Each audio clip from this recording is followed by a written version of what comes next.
Kasama ka kapatid, kaibigan, hanggat ako'y humihinga, may pag-asa pa.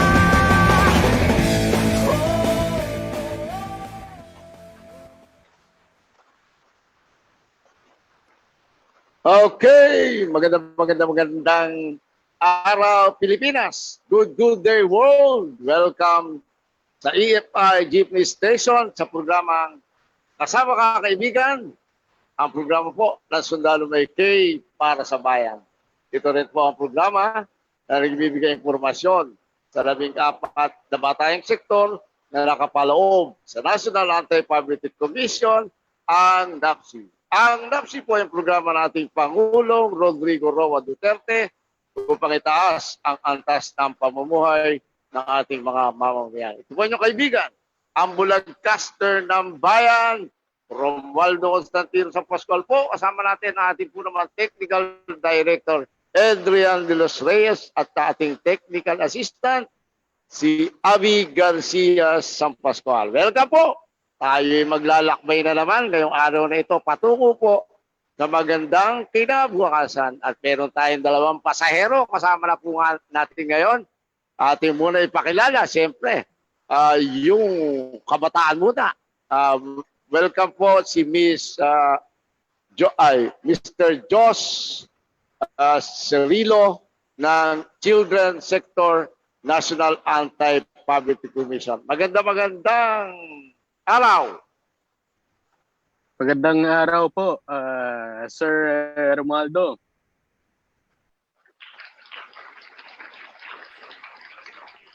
Okay, at kasama na rin natin, at tabi po yan, ang ating focal person ng Persons with Disability Affairs Office ng Metro Manila Development Authority, Mr. Don Pradejas. Magandang hapon po, Caromel, Josh, at kay Adrian. Magandang hapon po, nagiging suki na ng jeepney station natin. Yes, okay. Siguro, unahin natin yung bata-bata. Sir Don Pradejas. Okay ba? Sige. Ayan. Unahin natin ang children sector. Maya-maya na po yung youth. Ayan. Alamin natin kay Josh Cirilo, kay Sectoral Rep, Josh Cirilo, ang, alam niyo po, medyo background na natin, ang National Anti-Poverty Commission. Di po yung, katulad po ngayon, kasama natin ang SR, Sectoral Representative ng Children Sector, si Josh Cirilo. Ito pong kanyang kinakatawan ay ang mga bata sa buong Pilipinas sa National Anti-Poverty Commission. Diyos, ano ba yung bumubuo para ikaw ay makabilang sa children sector ng National Anti-Poverty Commission? I see. So, brief background lang po natin sa ating Children Sectoral Council. So, sa National Anti-Poverty Commission, alam naman po natin, ito ay binubuo ng 14 basic sectors. Yan po yung mga batayang sektor sa non-government side. And tsaka binubuo din po ito ng iba't ibang ahensya para sa government sectors. And tayo po, nakabilaw po tayo sa 14 basic sectors. So, right now, kinakatawan ko po yung sektor ng mga bata, yung children basic sector, and as well as the sectoral representative for the Children Sectoral Council. So, yung Children Sectoral Council po ay binubuo ng 25 child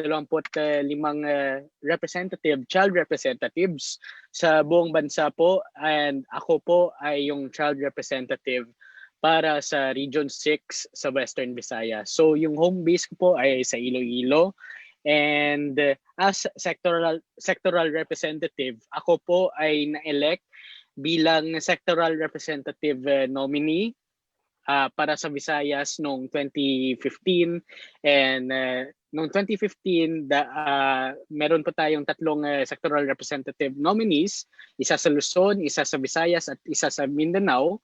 And then nung time na yon, ako po yung in-appoint on the basis of my credentials and my background doing the work within the children sector as well as sa pagpalagana po ng basic child rights and child participation sa ating Okay. mga bata. Ayan,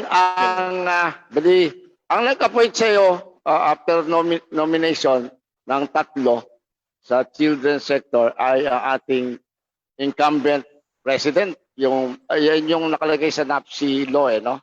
The president is the chairman Yes, of yes. the... So that was since it was 2015, that was the former president Noynoy Aquino. But Okay. as of now, right now, we are serving under the President Rodrigo Duterte.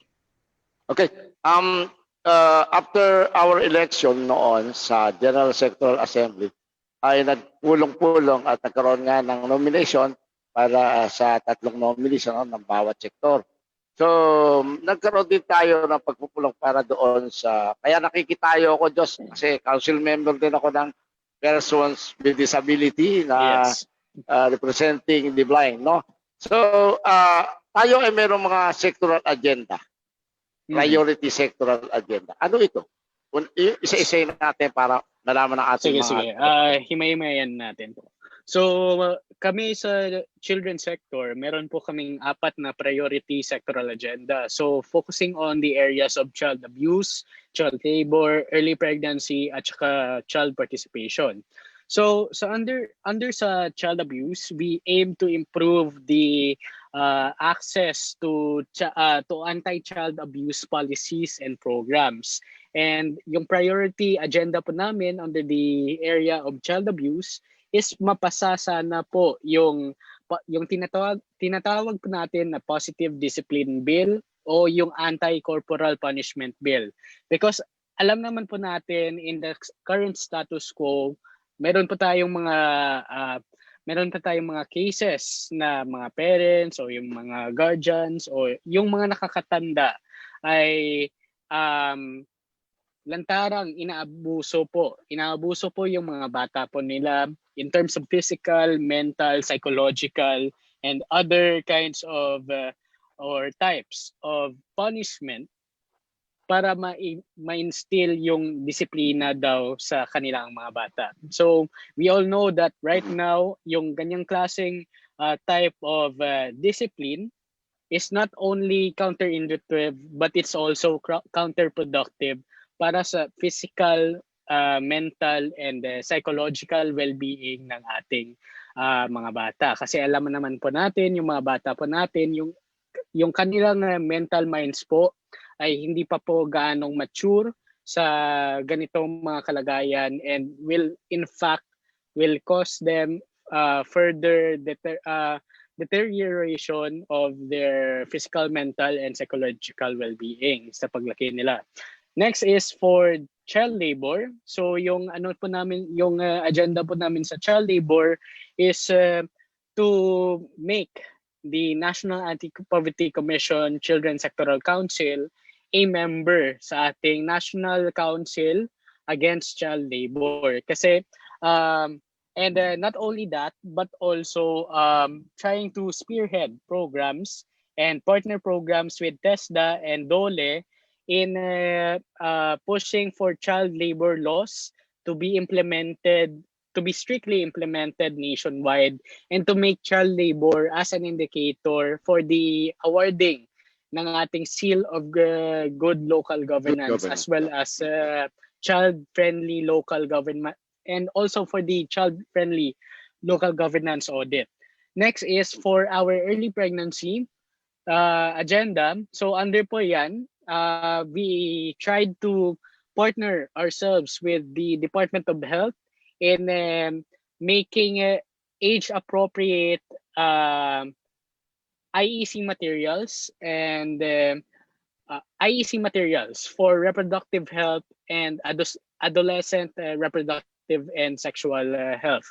And finally, for child participation, ito po yung technically yung primary agenda po namin as of now, because alam naman po natin na yung child participation in local governance is often overlooked as well as parang yan na po dyan po nag-start po kasi yung ilang cases ng ating local political dynasties kasi yung yung ibang mga LGUs ina-appoint po yung mga kamag-anak ni mayor, kamag-anak ni barangay captain.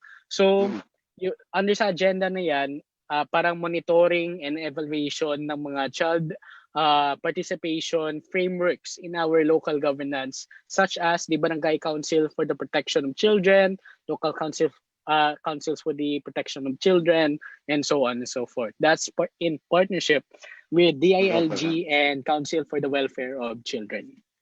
Okay. Ano naman sa inyong yung sa SK, yung sa, ano ba kayo, qualified na yung, ang edad nga pala, ilan yung edad Yes. sa bilang sa dito Children sa sector. sa children sector? Anong I see. edad? So yung sa children sector po, yung qualified ages is 10 to 15. The primary reason is to, in order for us to have a genuine child participation within the council, as well as para hindi ganon kabata na hindi siya makaka-discuss or makasabay sa kanyang mga peers, like for example hindi tayo kuha ng mga below 10 kasi baka ma-intimidate siya sa mga adult peers nila when it comes to meetings. And of course we are following the mandate na under 18 po para para hindi po tayo anong tawagan diyan Yes, oo, dapat. So, para makaparticipate din kayo mas marami sa ating SK election.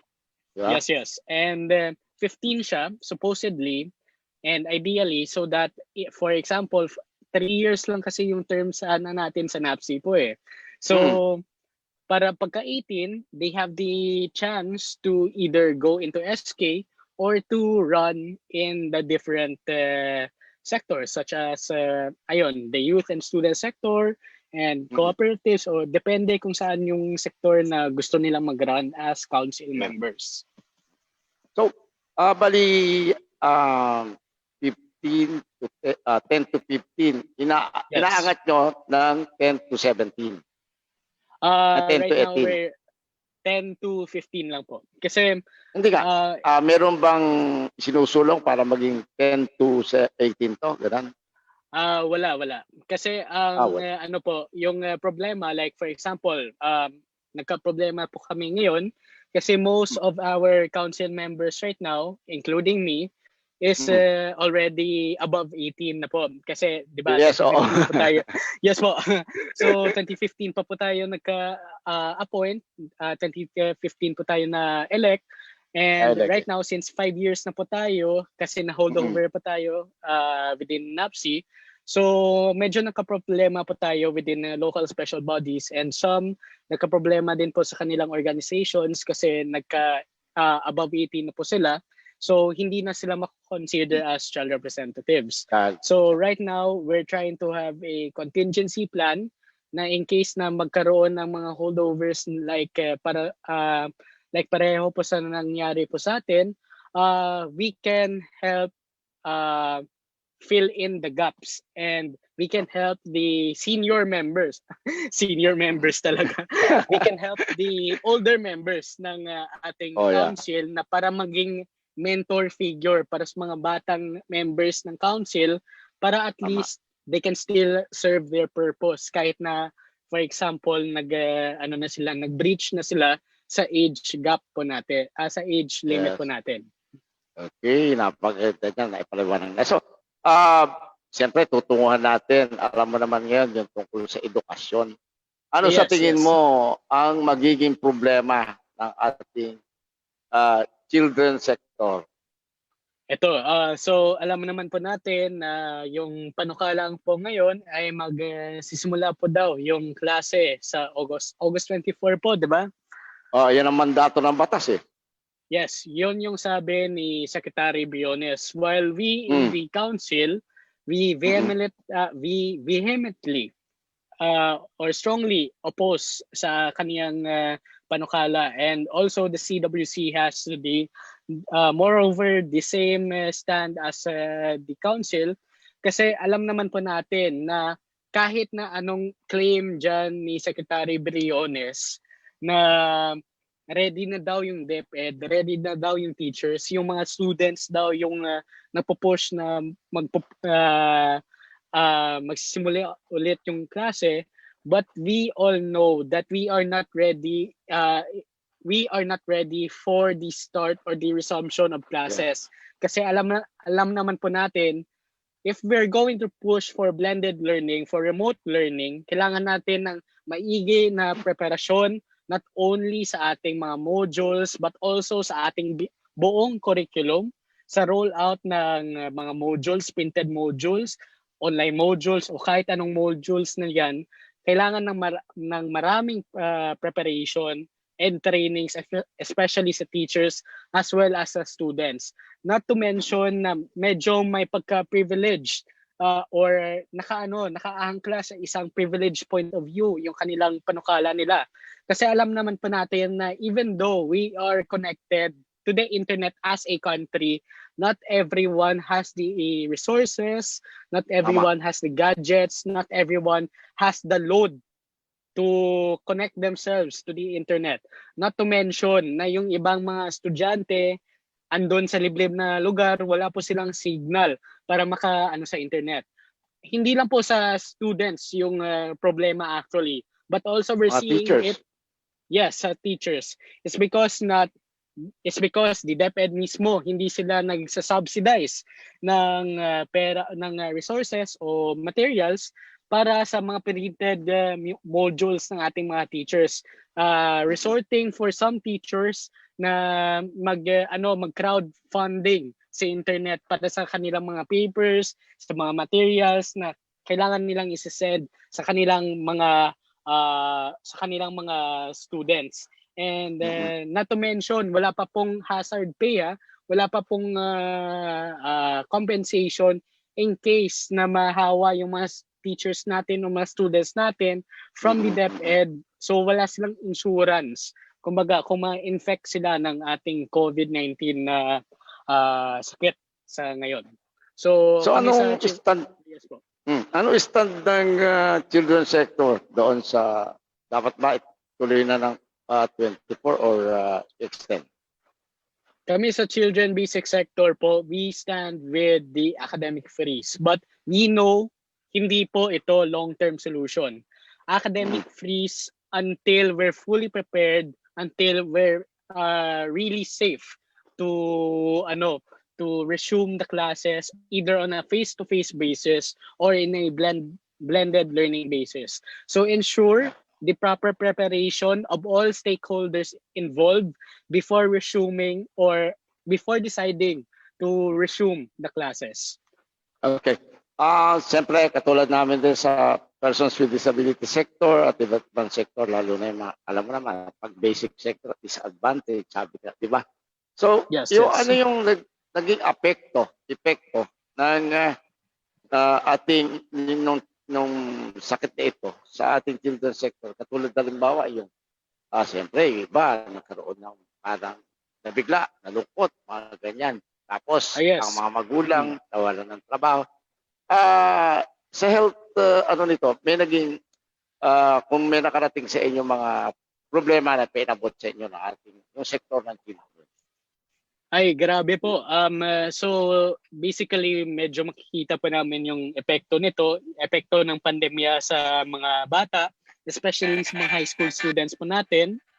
So makikita talaga natin yung epekto nito in the form of mental breakdowns, anxiety, depression. So ang dami pong mga mental illnesses po na incidents na on the rise ngayon dahil sa pandemya and because of isolation. Kasi alam naman po natin na hindi gaanong freely makagala yung mga bata po natin ngayon, less po yung interaction, not to mention yung mga bata na nakakulong o nakakonfine po sa ating mga households with domestic abuse cases. So hindi lang po mental and psychological care yung kailangan nila. But syempre, yung physical well-being din po nila is medyo naagrabyado kasi ayun na nga, there are risks na either getting hurt or at the worst case, getting killed by the abuses na ma-experience nila under those households. Yes, alam mo, SR Diyos, talagang napakarami natin pag-uusapan. Pero yan, hindi may patikim lang yan dito sa ating palatuntunan dahil tayo, ang ating mga sectoral representative ng NAPSI ay makakasama natin sa pagsulong ng ating mga programa. So, hingi ko na muna yung iyong mensahe sa ating mga bata at sa ating mga kababayan, sa ating pamahalaan. So, sa ating mga bata, alam naman po natin na medyo mahirap talaga yung panahon nito sa panahon ng pandemya. But lagi lang nating tatandaan na andito po tayo para sa ating magkasama po tayo sa ating kalbaryo, sa ating buhay, and kailangan po natin na maging matatag kasi tayo yung stewards, tayo yung pag-asa ng ating bayan, and hindi natin we can't afford to lose ourselves to this pandemic. And para sa ating mga kababayan,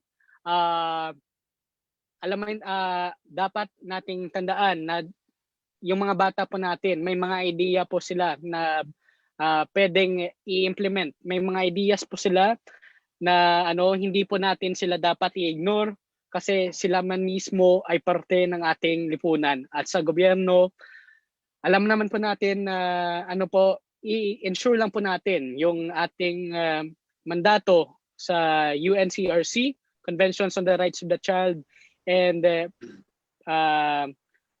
siguraduhin po natin na matutupad po natin ang pagprotekta ng 4 fundamental rights to survival, protection, participation ng ating mga bata sa ating lipunan. Yes. Okay, very well said. Thank you very, very much, SR Jos Cerrillo ng Children's Sector National Anti-Poverty Commission. Maraming salamat po. Okay, yan po naman si Sectoral Representative Jos Cerrillo ng Children's Sector National Anti-Poverty Commission. Ngayon naman, ang tutunguhan natin siyempre, ang ating pangalawang palawin sa hapong ito, ang ating kaibigan, ewan ko kung tatanggapin na bahagi siya ng Senior Citizen Sector at ngayon po ay siya ang MMDA Metro Manila Development Authority Focal Person for Persons with Disability, Sir Don Pradejas. Salamat, Carol. Maraming po sa ating lahat. At Yes. Isa lang pong objection, hindi pa po tayo pwede tawagin senior. Hindi pa, kaya nga. Sabi ko kung tatanggapin, baka gusto mo na para mag-retire na. Kung bakit hindi? Bata-bata pa eh. So yan, ang ating Sir Don Pradejas ng MMDA. Siguro unahin natin yung update regarding dun sa meeting tungkol sa accessibility law, no? Sama Sir Don. Balik ako kay Sir Romel, nagkaroon meeting with Director Emel Rojas ng si Sir Aaron Barba at si Architect Rizal na yung former UTR officer on accessibility. And pag-usapan namin po kapon, tama po kayo. Medyo, Sir Don, ikot-ikot. Medyo humihina yung signal natin. Go ahead, Sir Don. Sa transportation, siyempre, yung mga concern tungkol po sa mga person with disabilities. Ano po itong katanungan nga namin na CDA, ay yung data kung ilan ba talaga ang buong bansa. Mhm. At dahil kung sabihin pa, so siya ganda ba siya kung palit yung data mismo ano ay lang. Kung hindi ko wala Romel kalaman. Ha? Sabi Sabi niya. Sir Don, mayayos kaya natin yung signal natin. Medyo choppy ng konti. boss. Ano na? 1, 2, 1, 2. Yeah. Hello. Yan. Ito natin kabilang sa yan natin dito sa Ganda nung nasa ano ka eh. Office ka eh. Ha? Ayan po. Inaantabayan natin. Maayayos po yung signal ni Sir Don Pradeas ng Metro Manila Development Authority Persons with Disability Affairs Office. Sir Don? Okay? Malapit ito po. Okay. Sa kabilang liha. Sige, sige. Readable na. Ha? Yan, readable na siya. Okay. Okay na po? Wait lang po. Yeah, okay. Kunti ba? Kunti na lang po. At medyo... Ayan. Ha? Okay na. Okay na po? Yes, Okay, oo. Readable na siya. So yun po, sa balik po kahapon, kami po ay Nagbabago. Nagbabago, Sir Don. Paano kaya? Meron ba sa magandang teknolohiya? Okay. Talagang ang ating mga internet, Sir Don, kailangan panawagan natin sa mga telco yan. Ha? Yung ating internet ang medyo siguro kaya dapat ang mga telco natin ay tumalima sa sinabi ng presidente na before December or December ay maganda na ang signal ng mga telco natin, lalong-lalo na magkakaroon tayo ng mga online training, online education. So, Sir Don, try muli. Kasi po. Yan. Hello. Okay. Yan. Okay na. Yang magkakikilos, Sir Don. Malaw. Nababago. Yeah. Sir Don, Ano mo? 20 seconds. 20 seconds. Give me 20 seconds. okay. Sige. Okay. Kaya po naman si Sir Don Pradeas na MMDA, vocal person for persons with disability. At napakahalaga po ng kanyang update sa atin dahil doon sa pagpupulong na ginanap kahapon, no? Via Zoom. Okay. Zoom meeting po. Wait lang po, karamel talaga at medyo yan. Okay, Yan. Okay na. Hindi mo tayo po sa ating technology. Lumalabo po ba? Malabo ka ba? Yan. Gumaganda. Pag gumalaw ka yata, gumaganda. Okay. So, hello. Ayan. Sige, go. Sige po, alin po. Kahapon po, kasabon po namin sa CDA ay yung pong populasyon ng PWD sa Pilipinas. At alin po naman, yun pala establish niya ay ang DOH.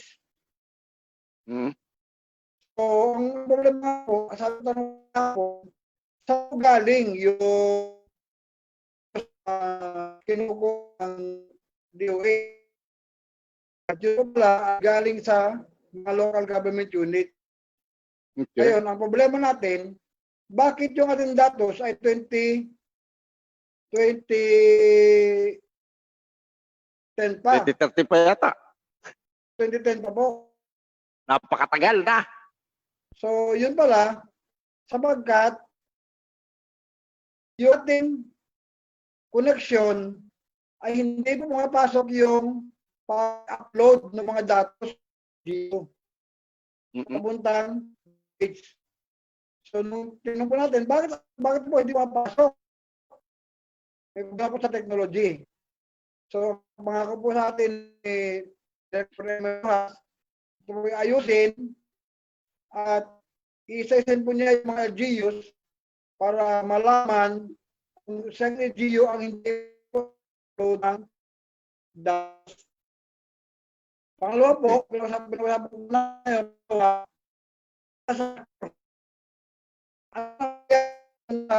Okay. ngayon, Sir Don. Okay. malinaw ba? Malinaw na? Okay, okay. Sige. Medyo nagkakaroon ng gap siya.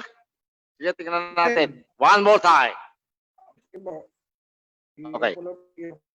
Ayan po, ano? At inantabayan na natin si Sir Don Praderas ng MMDA. Napakaganda po yung kanyang ulat. Tungkol po ito sa census o survey ng Department of Health, ano? Regarding po doon sa bilang ng ating mga may kapansanan. Okay, Sir Don. Po. Ayan. Sige po. Ayan po. At inantabayan na natin. Talagang sa gusto kong maipagkaloob ang impormasyon ay kinecheck niya yung kanyang linya. Talagang ito po ang problema, mga kababayan. Ang telcos, nabigyan na ng ultimatum ng ating Pangulong Rodrigo Roa Duterte upang isaayos ang kanilang mga signal. Ano po? Sir Don, come again. Okay? Yan. Kasi talaga siguro may problema. Okay? Sir Don, ayan po naman. At patuloy po tayo sa, okay?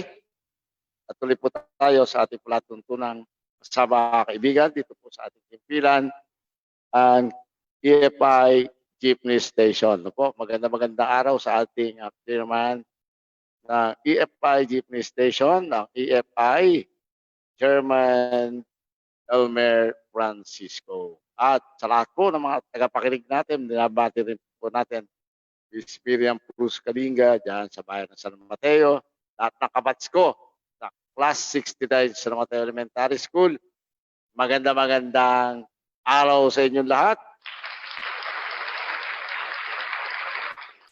Si Engineer Epi Lorenzo, Engineer Celso Montalia, Engineer Boying Anolin, sa lahat-lahat po, siyempre si Doc Ayong Lorenzo ng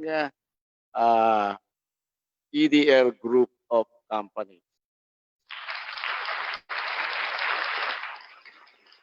Sakasakali baka makabalik si Sir Don, at tabayanan po natin at siyempre bibigyan po natin ng pagtalakay po yung ating guest, no? Yung una si SR Josh Rilo ng children's sector na talaga napakahalaga po at alam nyo, unti-unti natin na yung National Anti-Public Commission ay maibigay natin yung mga impormasyon para po sa ating mga tagapakinig at sa buong sambayan ng Pilipino. At yun, napakahalaga po ng itong National Anti-Public Commission. Yung pagkaka-create po dito. Dito po ay talagang represented po ang 14 basic sector, yung pong tinatawag na 14 na batay sektor, sabi ko nga po, nakapaloob sa National Anti-Public Commission. Ito po yung nangunguna para labanan po ang kahirapan at maitaas ang katatayuan ng ating mga mamamayan sa ating bansa. Kaya ayan po, no? At biro nyo, kasi kasabay ko po yan na na-elect na council member. Hindi po ako sa children's sector, ha? Ako po ay sa persons with disability sector. Na kaya po yan na kilala din natin, yung mga kasama po yan natin noong 2015 sa General Sector Assembly at pinapaliwanag nga po natin na at naipaliwanag niya din dagdagan lang po natin. Ano? Okay, Sir Don. Okay, go ahead. Malinaw, Okay. mas malinaw? Yes, go ahead. Okay. Very good. Sabi sa'yo, medyo balik naman technology. Sige po. Sumagot agad So, yung ano. ate mo, Sumagot agad yung telco. okay. Ate mo, nakakot kay PRD. Okay, ito po nangyari. Tingnan, yung ating, halos ilan lamang compliant. Po ito, 100 compliant.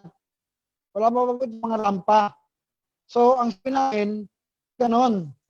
Sila, ang PA, nagpasa po ng amend para po sa baguhin batas BP 304. So, tinatanong namin, sino ba na iba o ang NAPSI? Okay. At meron din pong pending Congress na bill para sa amendment. Dahil po, kulang po yung sukat ngayon ng mga pasilidad. So, sa ngayon po, meron pong for approval po ni PRD o ni President Duterte na i-amend. Isama po yung tricycle. Isama po yung Yung ferry. executive. Okay. Isama po yung batas before na kung ano dapat na standard sa mga pasilidad sa Pilipinas. Second, pinag-usapan din po namin yung transportation karaming. Kahapon, natanong namin, meron ba lang yun? Alam mo ba to, Kay Romel? Mayroong? Deep modernization program. Meron. Ang problema natin, hindi po accessible yung kanilang mga modernized design. So, ang sabi namin, paano i-comply sa pangailangan ng mga persons with disabilities? Kaya nga, Sir Don, dyan pumapasok ang Elmer Francisco Incorporated, yung isa sa gumagawa ng mga lokal na pampaserong jeepney at sila ay magko-comply doon sa sinasabi ng batas na modernize at siguro atin lang ma-monitor yan at katulad ng mga ginagawang yung tawag dito, yung modernized jeepney, no? Sinasabi. So, dapat magkaroon ng standard. Meron na pong standard. Meron na pong standard na pwede pong makuha. Okay? Kung po ay nasa na standard, ang kailangan po natin ay i-adapt Perdon, talagang napakahirap ng signal. Medyo talagang bakit kaya? Okay. Medyo Pwede kunin mo yung upuan doon maliit. Ha? Patungan ko, maliit na upuan doon, papatungan ko ng paa ko. Ayan, malakas. Yeah, okay. Ayan. Ayan, lumalakas, gumanda. Ayan. Gumanda yung signal natin. Okay, para maituloy mo yung iyong binibigay na impormasyon dito sa accessibility law. Okay? Meron na po tayong standard ng vehicles para sa Parang accessibility. lolo ko ang audio. Okay? Oh. Ayan. Go ahead. Dali, asan mo yung standard? Hawak ko Ewan ito ko. ngayon ng DTI. I-adapt ito na Lolo ko yan. DOTR Audio. para po ma-implement natin. Medyo, Sir Don, siguro pag, lalo nating medyo, ika nga yung impormasyon na ibibigay natin dahil sa signal na to, hindi dahil sa signal ng ating mga telcos dito sa bansang Pilipinas. Kaya kailangan kayo ay mag-update na ng inyong equipment siguro. Ayan, Sir Don. Siguro, samantalang pagpapaalam para mabalikan natin yan sa mga darating na araw. Correct. Go ahead, Sir Don. Hello, hello. Go ahead, go Hello, ahead. Karomel, Yan. meron na po tayo ngayong standard. Kaya sabi ko kanina, Mm. na dapat lamang ay adapt para ma-implement ng DOTR. Ang Mm. kulang na lamang po doon ay wala nga lang pong standard pa yung mode of transportation na tinatawag na ferry. Yung ferry po natin, ating mga bako, wala hindi accessible. Ang ating mga bus, ilan pa lamang po ang... So ngayon po, ang kailangan po kami sa may kay Asik sila na paalam para po wala na. Okay. Wala na. Ayan. Nawawala So, talaga si Romel. Sir Don. Maraming salamat at babalikan natin yan welcome sa pagsulong ng Salamat. ating palatuntunan. Thank you very much, Sir Don. Thank you po. Okay, yan po naman si Sir Don Pradeas ng MMDA Persons with Disability Affairs Office. Talaga po problema natin. Yung ano po, no, signal, buti na lang po dito sa amin. Medyo maayos. But yan po, ating pong bigyan ng pagtalakay sa susunod na programa natin, yung tungkol dito sa accessibility law. Na talaga namang kailangan po ng lahat ang accessible transportation. Bakit po ang hindi? Dapat po ito ay mabigyan ng importansya.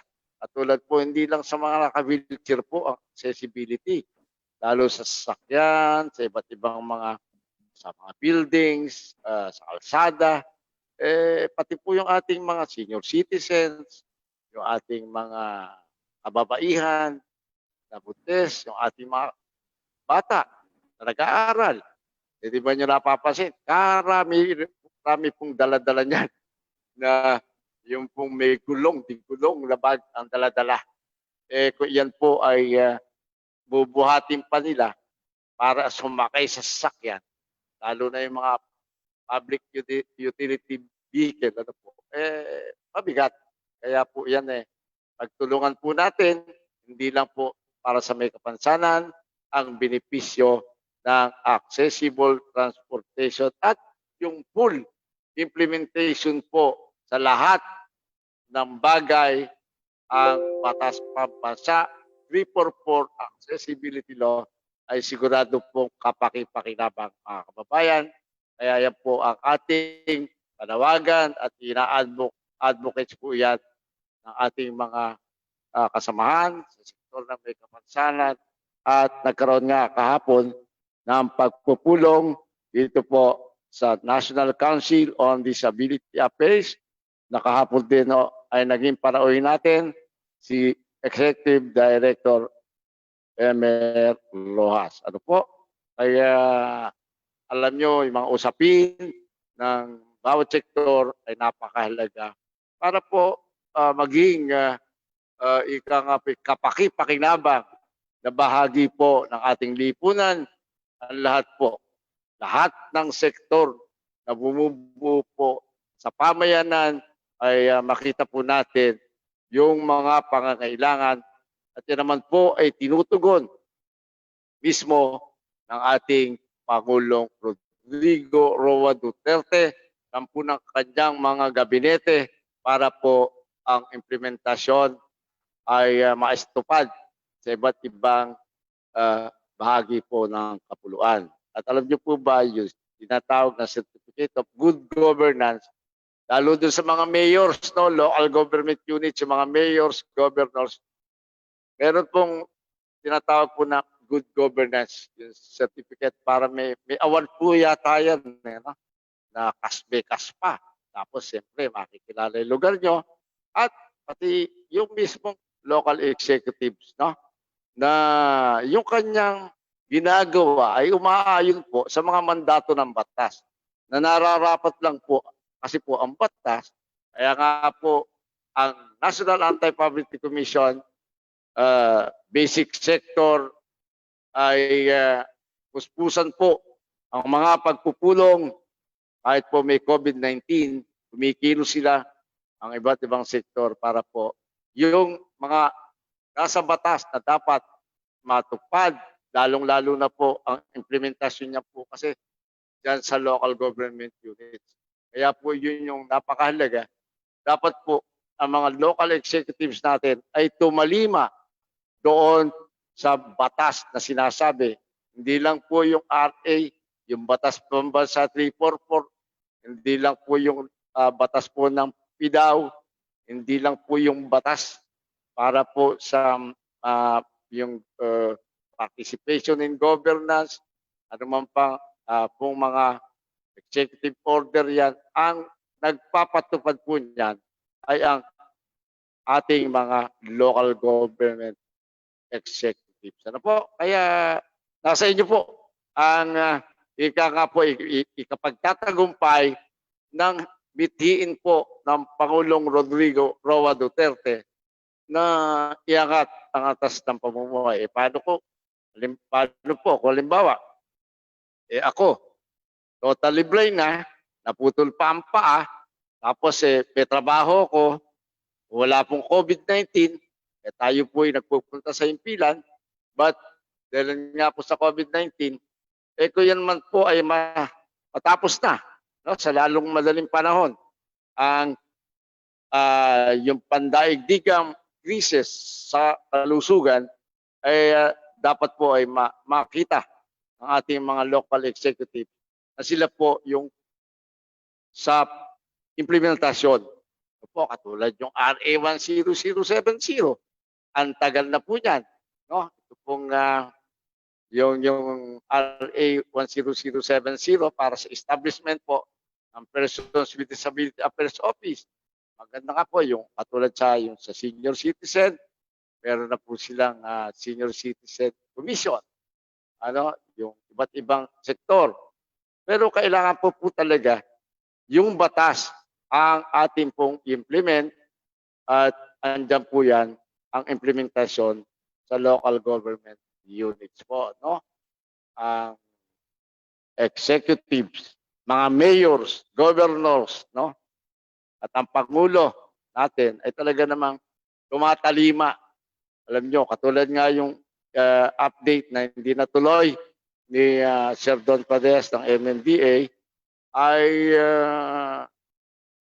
nagsulong po ng isang resolusyon ang NAPSI at iba't ibang organisasyon ng persons with disability para po magkaroon ng executive order yung pong amending dun po sa yung batas pambansa 344.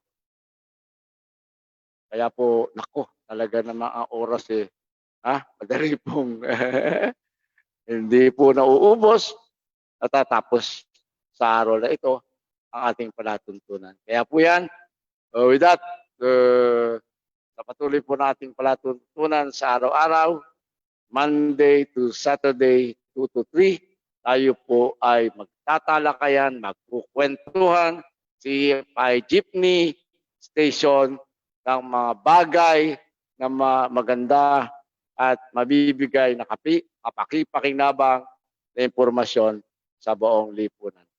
Ito po inyong kaibigan. Salamat sa ating siyempre Technical Director, Adrian de los Reyes, sa ating Technical Assistant, Abby Garcia San Pascual, sa naging panauhin po natin, si Sectoral Representative Jos Cerilo ng Children Sector at si Mr. Don Padejas, ang focal person ng MMDA, Persons with Disability Affairs Office. Ito po inyong kaibigan, ang broadcaster ng bayan, Romualdo Constantino San Pascual po, para sa programang Kasama Ka, Kaibigan.